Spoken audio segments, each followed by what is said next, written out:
Hi guys, welcome to Achieve with Carolina Live. I'm Carolina Romaniuk, child and family sleep specialist, and tonight's video what we're going to talk about is, Mommy, I'm scared. Can you sleep with me? Can I go in your bed? Don't go, I want a couple more minutes, please. So if you have a toddler and you have experienced that, this video is for you. Mommy, I'm scared. Daddy, I'm scared. It's something huge. We've all been there. I've been there actually a week ago. So it's something not new. It's always going to be there when your little ones are usually around 2 to 6 years old. So while we're waiting for a bunch of other wonderful parents joining on, let me put my blanket away. We're going to continue with how we're going to begin our videos at the beginning. So what I wanted to do tonight is open up back to our parenting journal, and I want to ask another question. So I love doing this. It kind of gets, the ball rolling for everyone while everyone's signing on. So tonight is, we'll do family and friends. How about that? So I'll ask here's the book again. Hey, Angelica. So if you want to get this book, it's called The Daily Greatness Parents Journal, a practical guide for raising conscious kids and creating a happy home. So the question that I want to ask you tonight is, how can I give more value to those around me? Ooh. So for me, how I can give more value to those around me is I can be present in the moment and put my phone away, put my electronics away, be in the moment with my husband, be in the moment with my kids, spend more time with family, also, be more attentive to my friends, I guess, as well, and also do more videos for you guys like this, and to help you and to help as many parents as I can to get a good night's sleep. Hey Alyssa, thanks for joining. So with everyone, while you're signing on, I asked a question, and remember how I start all my videos now with asking a question for you. So you can type in the comments below. The one that I just did was, what did I say? How would you be more attentive towards your family, friends, or colleagues? What would you do to be a little more attentive? So let me know in the comments while we're waiting for a couple of more people to show up, and then we're going to talk about, Mommy, I'm scared.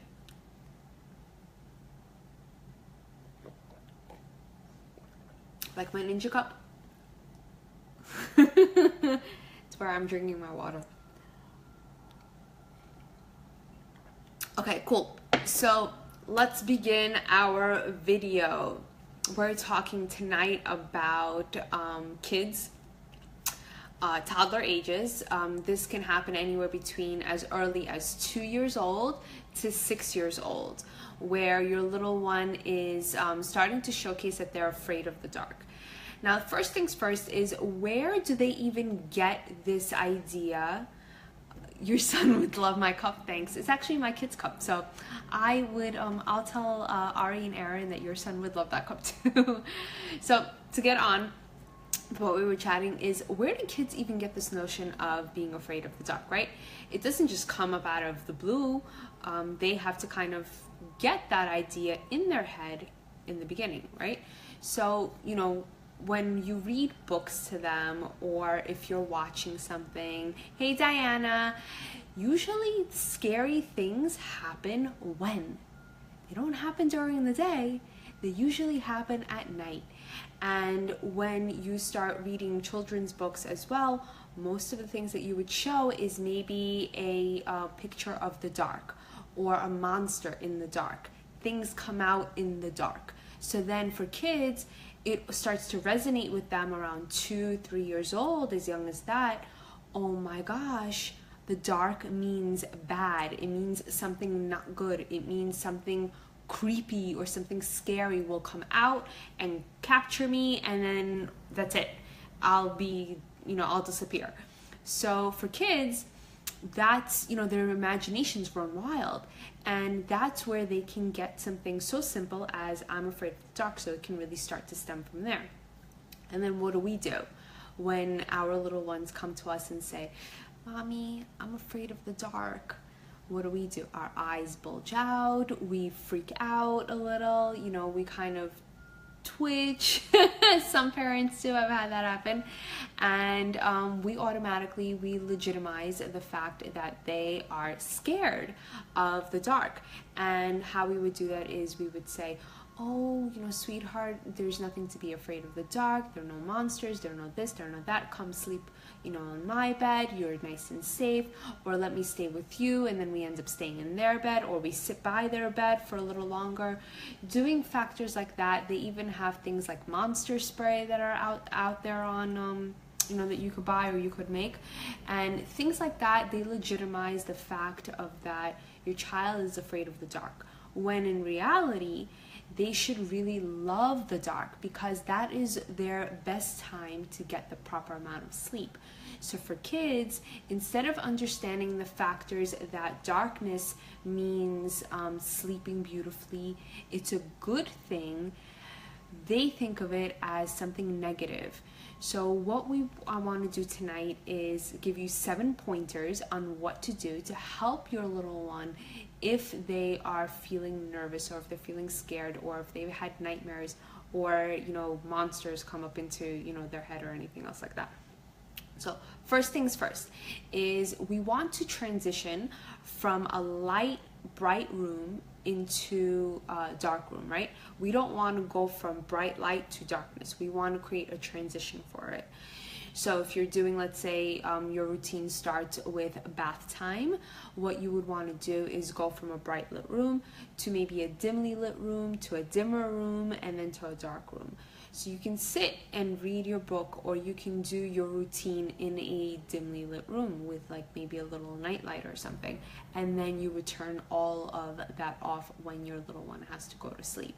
So they would understand that darkness is their best way that they can re-energize their body, that it's a way that their body gets nutrition. Like how we eat food to stay healthy, our body needs sleep also to stay healthy, and darkness helps with that. So explaining that to them, explaining the importance of sleep is really important, and not just stating and not legitimizing the fact that darkness is this scary thing, which it shouldn't be. So that's the first part. The second part is never get upset at your little one having a bad dream, or coming to you and saying, oh my God, there are monsters in my closet, or there's something under my bed, or I'm nervous. Don't get upset with them. First of all, you should acknowledge the fact that your little one is trusting you and that they're coming to you bravely. And let's say they're in their own room and you have your own room, and they're coming to you from their room into your room to tell you this. That's huge, because if you guys remember when you were little, most of us, and including myself, that it takes courage to get up out of your own room in the dark to come into your parents' room thinking that something's going to snatch you up in the dark, if that's what you're thinking. And at that point when monsters and your imagination was starting to kind of run wild. So it's a huge thing for a toddler to just get up out of their own room and come into yours. So you should acknowledge that and, appreciate that the fact that they're coming to you because they trust you and they believe that you're going to help them and, just kind of make them calm. So it's really important for you to legitimize that. The second part is making sure that you're praising them as well on that part. The third part is validating their feelings. So when you're validating their feelings, you don't want to tell them that it's not real, or these monsters are not real, or that nightmare that you had, it's not real. Hey Mila, what you want to do is you want to validate their feelings and say, yes, I understand you're feeling, and then fill in the blank. Kind of reiterate what they tell you. So if they say that they feel nervous, if they feel like their tummy hurts, because that's like tension, and they don't really know how to explain it that better.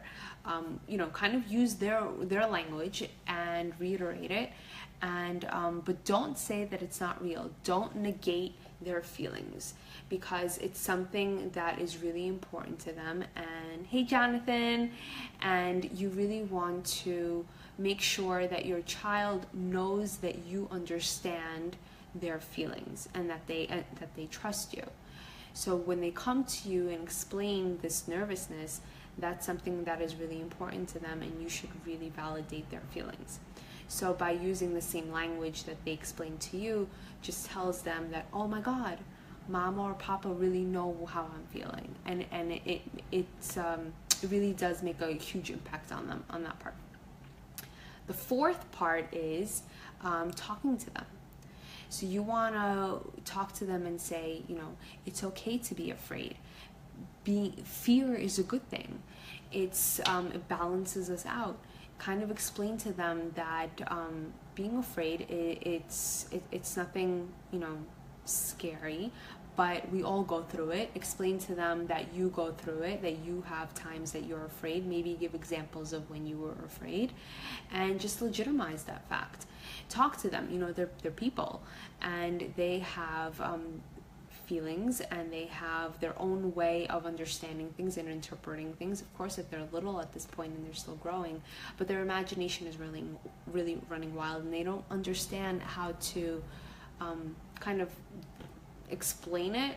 So what you want to do is talk to them and explain to them on their level that you know how they're feeling, and legitimize the fact of that it's okay to be afraid, and it's a good thing to be afraid.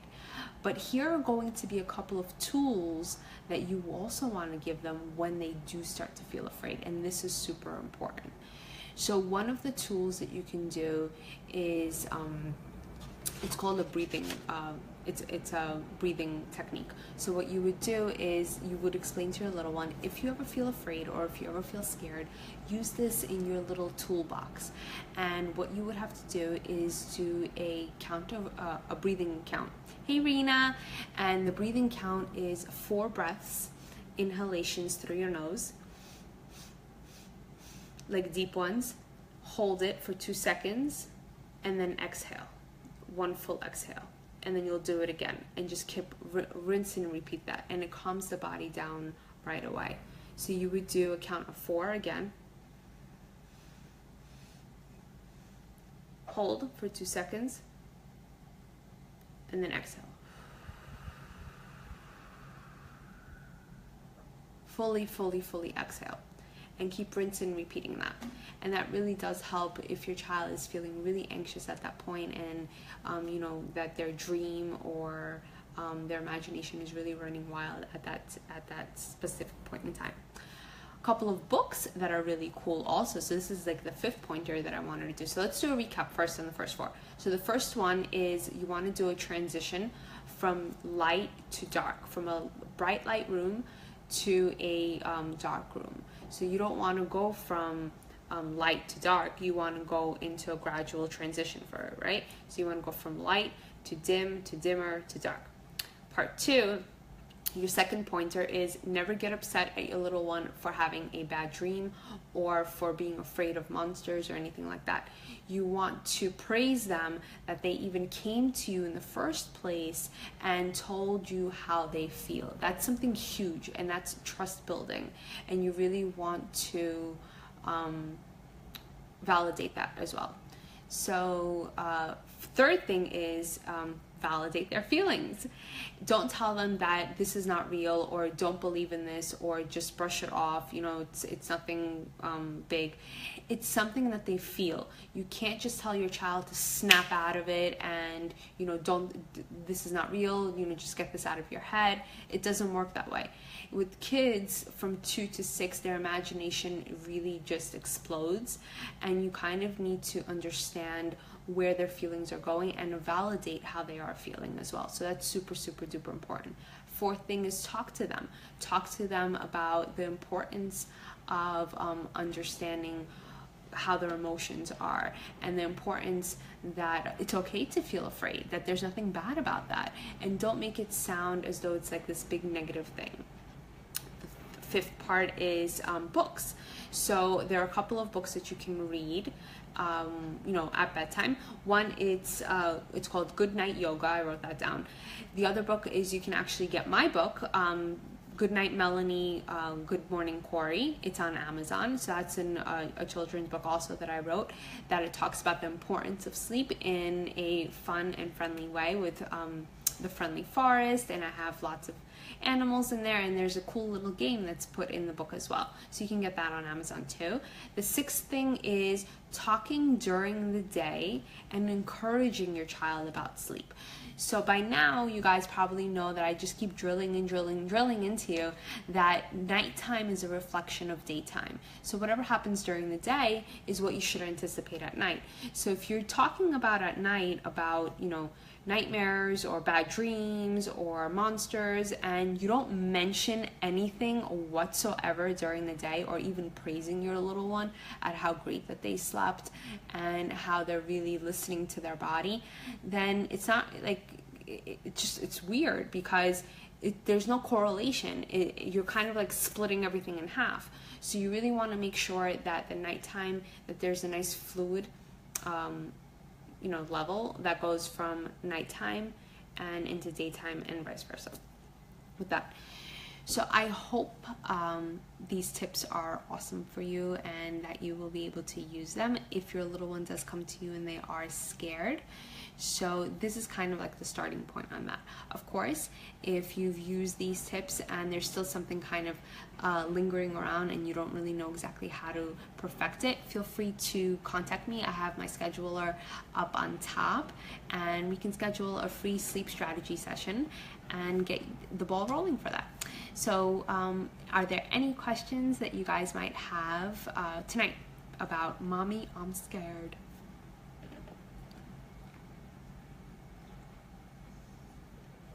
Okay, cool. So I guess I did a very nice video, and I was quite thorough.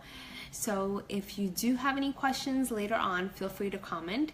And if you are watching the replay, thank you so much for watching the replay. And if you do have questions after watching the replay, please feel free to comment too, and then I'll be able to respond to you. Oh, Diana has one.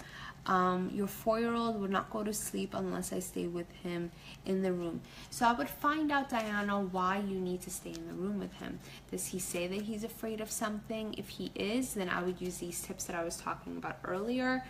If he isn't, then I would want to dig a little deeper in why you need to stay by him, and how long do you have to stay by him.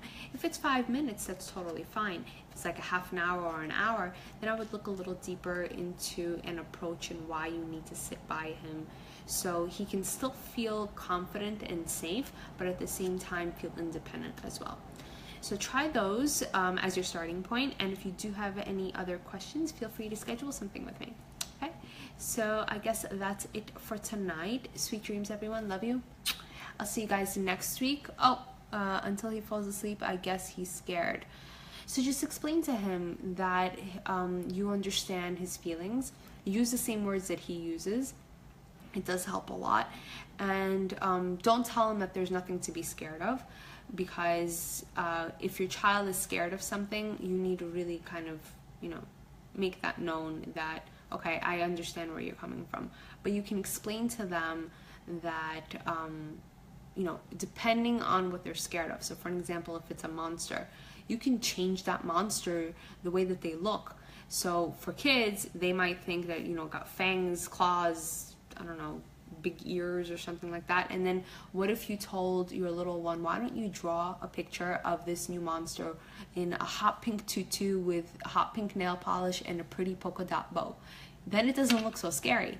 So they can use their imagination and change their, just like that, their way of thinking in what they assume is scary really, really quickly. So you can use that aspect, especially since he is 4 years old. But what I would mainly want to do is just kind of talk to him and, have him open up a little more dialogue and what he's scared of. Why is he scared of it? I actually had to go through this with my toddler last week. So yeah, because he's 4 years old too. So you know, there's just a couple of things that you really just want to open up a dialogue with him. Just don't do that whole, oh, don't be afraid, there's nothing to do, there's nothing, you know, to be afraid of, forget about it. Don't disregard their feelings, because that's what happens when you start using those phrases, and you don't want that to happen. You want them to feel secure, safe, and independent as well, but you want them to know that they can come to you if they ever have any questions, or if they feel like afraid again of anything like that. So don't negate their feelings.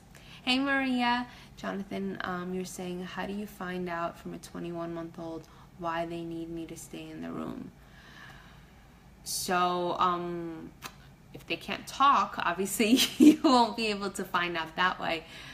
But if they need you to stay in the room, then there are, usually with 21-month-olds, there's certain approaches that you would use to have an exit strategy put into place. So if you would want, I would schedule a chat with me so that I could find a little more, like we can dive a little deeper into what is going on. Because with the 21-month-old, it's a little different than a 4-year-old, or let's say a 3-year-old even, because their development is completely separate on that part. But I would want to know why you have to stay in the room with them. And there are a couple of interesting questions that I do ask you on that part. So just schedule something with me, Jonathan, if you do have, if you do want to kind of dive a little deeper into it. Hey, honey. So I guess that's it for tonight. Sweet dreams, everyone, again. And I think I'm going to start doing these videos every Monday and Wednesday. I'm going to drop it down to 2 nights instead of 3. But I'll let you guys know. And if you did fill out that post that I had before on 3-day sleep training, the free 3-day sleep training program, I will be PMing everybody, and then by June, like end of June, you should be getting the 3-day program for that. Okay, so that's it for tonight. Love you, sweet dreams, everyone, and I'll see you next week. Bye.